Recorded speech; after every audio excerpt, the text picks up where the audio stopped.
Make sure sound is okay before we start.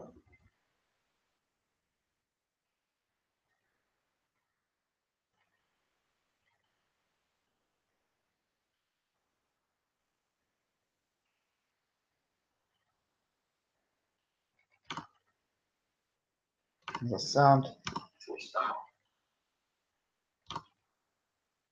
Okay, our sound is really good. Good morning, good afternoon, good evening. Welcome to Bwtm Sports Channel, and we're going to be talking just a little bit of boxing. First of all, apologies, was unable to do Pacquiao versus Horn. I fell asleep. But what I will do is, I understand some people believe that a lot of people believe Pacquiao was robbed. Other people think that Horn won. Well, congratulations to Jeff Horn. Anyway, I haven't seen the fight, so I will watch the fight and re-commentate on the fight. I will commentate on the fight. I'll do a live commentary of the fight. Obviously, it's not live, but I'll commentate on the fight, and then I can give you my opinion of how I think the fight went, in my opinion. I've heard a lot of people talk about Stephen A. Smith and his commentary. I don't know why Stephen A. Smith is commentating. God only knows. Okay, so I am going to be the guy that's going to say the obvious things, and you're going to say to me, why are you saying these things? And I'm going to say to you, well, don't believe the hype. First of all, we all understand that there has been a bit of a, the word mandatory means that you have to face. So if somebody says that somebody's a mandatory challenger, then that means you must face them, regardless of what other promoter may think or believe or how many bids they put in. They must face that, unless that mandatory decides to step aside and say, nope, you can take my position. That's down to the mandatory challenger, and only the mandatory challenger can say, you know what, I'll take step aside money, and you two can fight and sort it out, whether it be for unification or whatever, and I will be the first man to fight the winner. Okay, that's how the mandatory works. Otherwise, no matter what other promoters have got to say, whatever, the mandatory challenger is the first in line a shot at the world title. So in the case we talk about in point, would be Hughie Fury versus Joseph Parker. A lot of people try and jump the queue. Hughie Fury is the mandatory challenger, and we see in September the Hughie Fury injuries and postponements, or as long as that doesn't happen, Hughie Fury is next in line to face Joseph Parker for the WBO title. That is Joseph Parker's mandatory. Now, on the WBC side of things, as we know, the fight a lot of people don't want to see is Stiverne versus Wilder 2. We know, I've heard that many times. You don't need to repeat it to me, but I can tell you this much: you can hear all you want about offers going in. The same thing again, I can tell you myself that the offers have been going in, whatever. Mandatory means mandatory. It doesn't mean that you're going to offer money and you can throw 5 or 6 bids in and say, well, that guy's scared. No, what it is, there's a mandatory. From what I understand, terms have already been agreed. From what I understand, kind of look towards nearing the end of September to see Stiverne Wilder 2 fighting, and I believe negotiations are for the fight to be on Showtime. So you can listen to all the other hype that's going on, but look towards the end of September, potentially the end of September, for Wilder Stiverne 2 to fight, and also look for it to be on Showtime. I think that's where the hold up is. Both guys have basically, from what I understand, I guess don't take this as gospel. From what I understand, both guys have agreed terms, and it was just the venue that was the hold up. Now I believe it's the Showtime. I think they believe in 2 places that the fight could happen, either in Las Vegas or New York, as the 2 potential areas that they're looking at potential fight to happen. So let's look. So keep your eyes peeled for around the end of September, the fight being on Showtime, and Wilder and Stiverne getting on. You know already Stiverne's not going to take step aside money. So all the talk about Joseph Parker, unification, Joseph Parker fighting Dillian White and all the rest of it, Mandatory means mandatory. And that's all I can say about that. Whether you want to see the fight or not, they're both mandatory fights. So I just wanted to know, I just wanted to let you know about this. So that's what the situation is. And on the term of Povetkin, very interesting. It's interesting. Tyson Fury has been out of boxing for a while now for using cocaine or whatever else the issues that may be. Um, but there's been no actual ruling on it yet. But Povetkin, who's been caught time and time again, gets a ban and comes back and boxes. I don't understand it. It seems a very cruel and unfair world, but that is what it is. What it is. I don't know what the situation was. Povetkin, don't particularly care, to be honest. Like I said before, mandatory means mandatory. It is what it is. If you want to see the fight, you see the fight. If you don't want to see the fight, you don't want to see the fight. The bottom line is mandatory means mandatory. We could go on 100 times and say, "Oh well, I don't like the fact this fight's." Look, mandatory is mandatory. That's it. So I don't hear anybody tell me about, "Oh well, I don't want to see the fight." Well, don't watch the fight. Simple. Mandatory is mandatory. That is that. You just got to honor it. You can't one minute say, "Well, somebody doesn't deserve a mandatory," or another person deserves a mandatory. Listen, mandatories, mandatories. It is what it is. If you have a problem, go back to Povetkin and blame Povetkin for messing around, doing what he was doing with the drugs or whatever else was going on. That's where the problem was there. Stiverne was meant to fight Povetkin. It didn't happen. So it was for the number 1 and number 2 slot to challenge for the right to fight Wilder.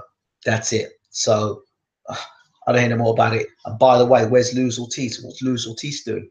Where is he? Should he not be fighting, challenging Fraser Quenda for the WBA regular title? That would make sense. Why doesn't Luis Ortiz do that? Good to see that Big Baby Miller is fighting. Who's the guy who's fighting again? The heavyweight. God, I've lost his name. Good to see that fight happening anyway. So I think in September there's going to be some good fights in the heavyweight division, and of course Klitschko, possibly Joshua too. Interesting fight to see again. Some people say Joshua walked straight through him, but ironically, people say that Joshua did a better job on Klitschko, but at no point in time did Fury get dropped by Klitschko. And I would say that Fury probably fought a better Klitschko, but neither here nor there. It is what it is. Let's see what else people are saying. Yeah, no, I agree with people are saying. People saying they can see Klitschko, Stiverne getting knocked out this time round. But I will say to people who say that, my only thing to you on that is, can you please show me how Deontay Wilder has improved as a fighter? And what fight can you say that Deontay's improved from the, let's look at the Joe Washington fight. Can you see that he's improved as a fighter? All right. I totally agree with people. I believe that Stiverne should have taken a warm-up fight before fighting this fight against Wilder. But, you know, there are other people who say, well, even if you fought 3 warm-up fights and went to fought Wilder, they still won't want the fight to happen. It is what it is. Hey, listen, unless Pacquiao get knocked out cold, people will say that Pacquiao didn't lose his fight. I haven't seen the fight. That's die-hard fans for you. So I haven't seen the fight. I will definitely go back and look at the fight. But anyway, I'm waffling. I just wanted to give you that little bit of information. So keep your eyes peeled for that piece of information going through. Yeah.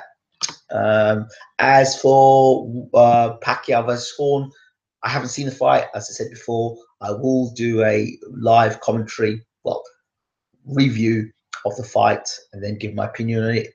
But I will say once again, Bob's done a fantastic masterstroke. He's kept it in the house. He's got I think some hold on what he can do with Horn. Of course, that gives Pacquiao an opportunity to fight again. Did Pacquiao train properly for the fight? Was he motivated for the fight? Did he train properly for the fight? Is he older now? Of course he is. You know, would Pacquiao do a better job in a rematch?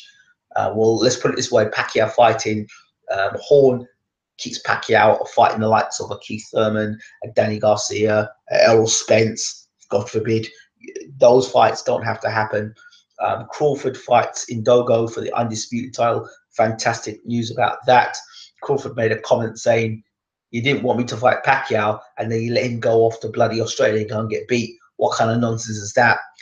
But we know, I think Uncle Bob wanted a situation where if Pacquiao lost, then you can always get a rematch and make money on it. And Pacquiao fighting possibly in the Philippines in a rematch against Horn, hey, why not?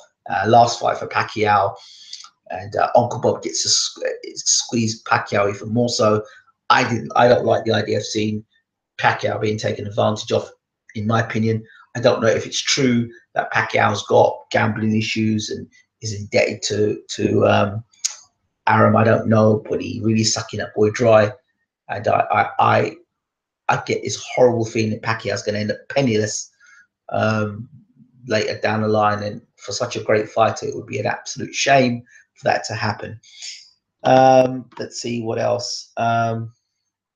Fury fights a warm-up fight in on I think this weekend. Fury's fighting a warm-up fight. I've said this before in my previous video. I hope that it's a fight that Fury can go 4 or 5 rounds. The guy's durable. Of course, if he doesn't look good, then people will criticize Fury and say he's not ready for Parker. If he blows the guy in a couple of rounds, people will say, well, what kind of opponent is this? So Hughie Fury is in a no-win situation. If he goes out there and he blows a guy away, well, he's a bum. If he goes out there and fights 6 or 7 rounds against a guy that he shouldn't be going 6 or 7 rounds against, then he's still a bum. So either way you look at it, he doesn't do himself any favors. And then he goes and fights Parker. Well, if he beats Parker, then people will say, well, Parker's not a very good fighter anyway. And if he loses to Parker, then he'll say Hughie Fury was hype. So I don't know, what happens, but let's just hope that, fingers crossed, Hughie gets through this fight and then he's there in September in Manchester against Parker. And we get to see a little bit more about what Hughie Fury can do against a guy who is fairly dangerous, rugged, tough, strong, and punches a bit. So we'll see. And he does against Parker. Against Parker, who I would say, in my opinion, has fought a far better opposition than Hughie Fury. So an interesting fight. It's definitely, for me, a step-up fight for Hughie Fury. Okay, Bellew versus Ward. Let's talk about this. Do you know why I think Ward is such an exceptional fighter? I think the lost art of inside fighting. There are very few fighters today that can fight on the inside, which means that when they get inside, they know how to put their punches together. And so I think the lost art of inside fighting, these cruiserweights, I know Bellew's talking about fighting Ward. He wants to be careful, Tony Bellew, because he's fighting a guy in Ward. He might be bigger than Ward. Okay, he might be bigger, but he's not a better boxer, and he certainly can't fight on the inside. And this is where I believe Ward will get on the inside of Bellew, get on his chest and cause him problems. This is why Carl Froch got beat the way he got beat by Ward. This is the reason why Kovalev got beat by the way he got beat, because a lot of these fighters today don't know how to fight on the inside. So Ward is taking advantage of these guys because he's got a great inside fighting game. All right, he can fight on the inside. And the lost art of fight is because the trainers today are not as good as they were yesteryear, right? So Ward is a fighter that can fight on the outside. He can beat from the outside. He can beat from the inside. Okay, and I don't think he gets enough credit. Once Ward retires, it's going to be like the Lennox Lewis story. When Lennox Lewis retired, people respected him and rated him more in retirement than he did when he was actually an active fighter. The same thing with Floyd Mayweather. That's what it is. I see that Lomachenko and Rigondeaux is not getting it on at the moment. And Lomachenko versus Salido, interesting. Great to see Usyk is going to be part, and Huck is going to be part of the Super 6 or 8 Super Series tournament. That's fantastic news as well. I'm looking forward to seeing those cruiserweights get it on. It will be interesting to see what a post Usyk without Bashir does in the Super 6 or Super 8 or Super Series, how he does. I think there should be a Super Series for every division, and it's great they've got it in the cruiserweight division, bring some glamour to that division, and it's going to be exciting, and I'm really looking forward to seeing it. It's great stuff. Um, I will manhandle Ward. I will dwarf him. I will make him look like a 13-year-old Tony Bellew. Oh dear. Bellew's just a cruiserweight or heavyweight. His real weight is light heavyweight. Well, see, I think the David Haye fight has made Tony Bellew. The other day, if you remember, Tony Bellew wouldn't face Usyk nor Breedis in his own division, and he went and fought the big for money fight against David Haye, who we all saw was injured afterwards. I don't think Bellew's fought anybody as talented. Well, he has. He, he fought Stevenson. I just don't see how Bellew beats Ward. I mean, if you remember on my channel, Russell Hartley said, look forward to seeing Ward versus Bellew. That's a payout fight. I'm telling you now. Bellew can talk all he wants. He might be able to jab and throw that right hand. But listen, when Ward is eyeing you up as an opponent, because that is what Bellew will be. He'll be the opponent. He'll be the B-side. Understand? When Ward is looking at you as an opponent, you should be looking at your game. Ward's not going to take an opponent where he thinks he can't beat him, or he thinks he can be beat by. Ward's not stupid. Ward will look at Bellew and think, okay, he's got an outside game, average outside game. It takes an hour to throw that right hand. I'll be able to slip inside and throw shots. Bellew hasn't got fast footwork. He doesn't have fast hands. All right, so he's not great defensively. I can see Ward slipping inside the jab and doing something nasty on the inside. Bellew has never fought anybody who's got that. All Bellew brings to the fight is size. He doesn't bring a better boxing IQ. He doesn't bring better footwork. He doesn't bring a better boxing ring IQ. He doesn't bring ring generalship. He just brings physical, just size. And nobody can tell me that Bellew hits harder than Kovalev. So I don't know where he's going with that, right? So Nathan Cleverly was on the ropes, literally saying, knock me out, after about 5 rounds, and Bellew couldn't get him out of there. So don't really see where all this big punching power is going to come from. That's going to how he's going to manhandle Ward. That's a lot of talk to get the fight happening. Sorry. I see Ward doing a very, very okay. Again, size. You see, when you look at Joshua size, he is a physically much bigger and stronger man than Ward. But if you to put pound for pound boxing ability, Joshua's a raw novice in boxing ability to Andre Ward. But when we're talking about physicality, and we got to talk physicality and size, look at a guy who's 6'6" versus a guy versus what, 6'1", Ward. You know, there's a lot of things to overcome there. You know, if Ward's going to fight for the heavyweight championship of the world, he needs to be fighting a smaller heavyweight. You know, a Freza Quendo is the kind of guy he needs to be fighting for the heavyweight championship of the world. A Povetkin needs to fight for the heavyweight championship of the world. Stiverne, you know, smaller guys, smaller heavyweights.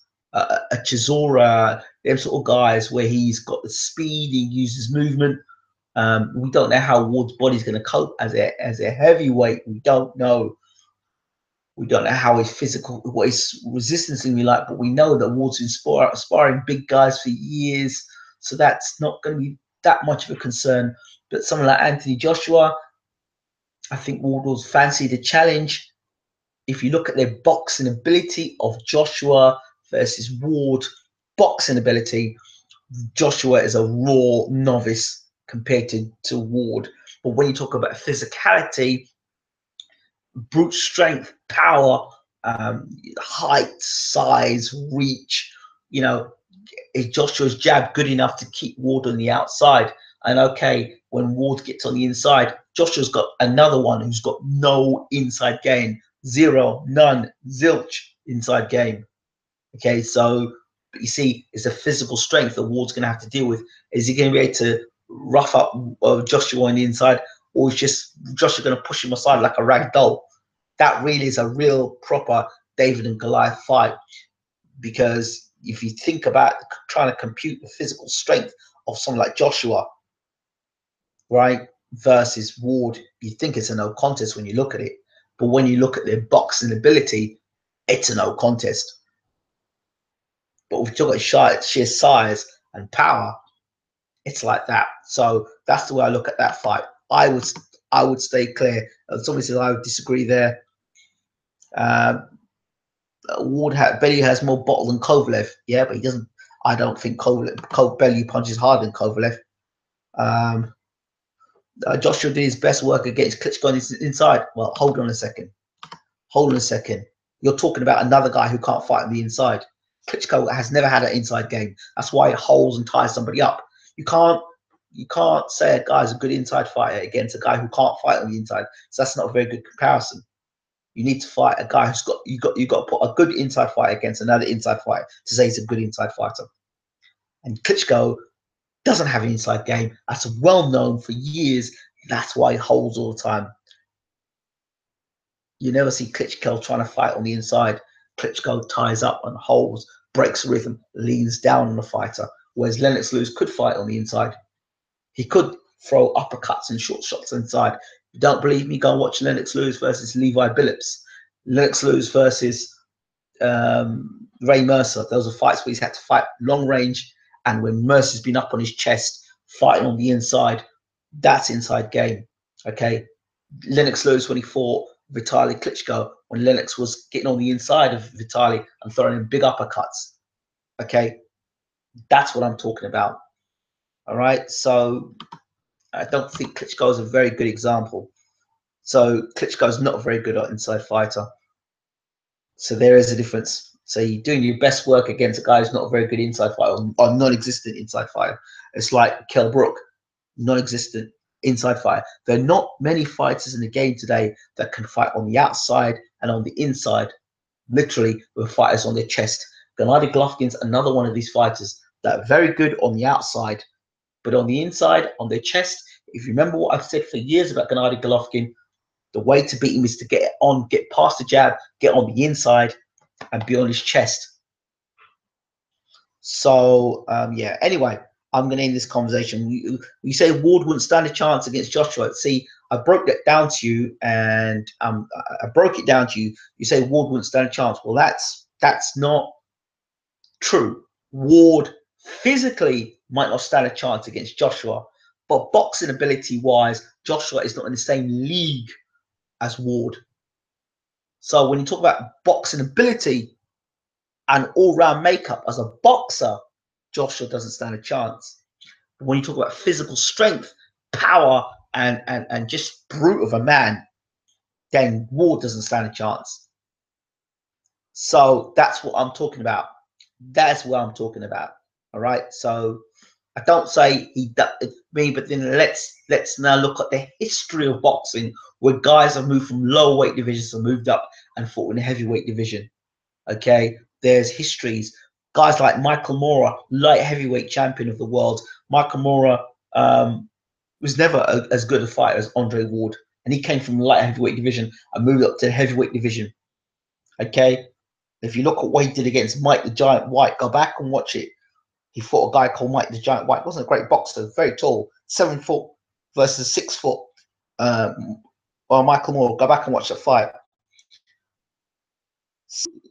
Would be 205. Joshua would be 245.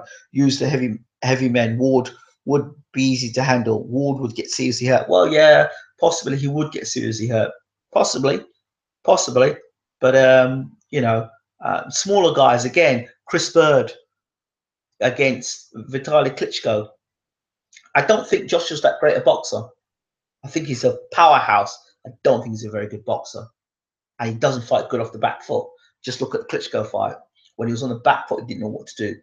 Joshua knows what to do on the front foot or the back foot. You've seen he's limited on the back foot. And if Ward's looking at Joshua and calls his name out, there is a reason why they're calling that name out.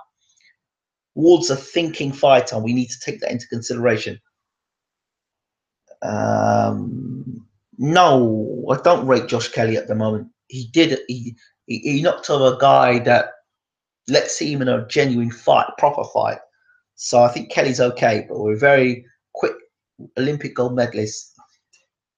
Right, this is the end of my chat for tonight. Thank you so much for watching Bwtm Sports channel. Thanks for watching. Appreciate you watching, and see you soon. Take care.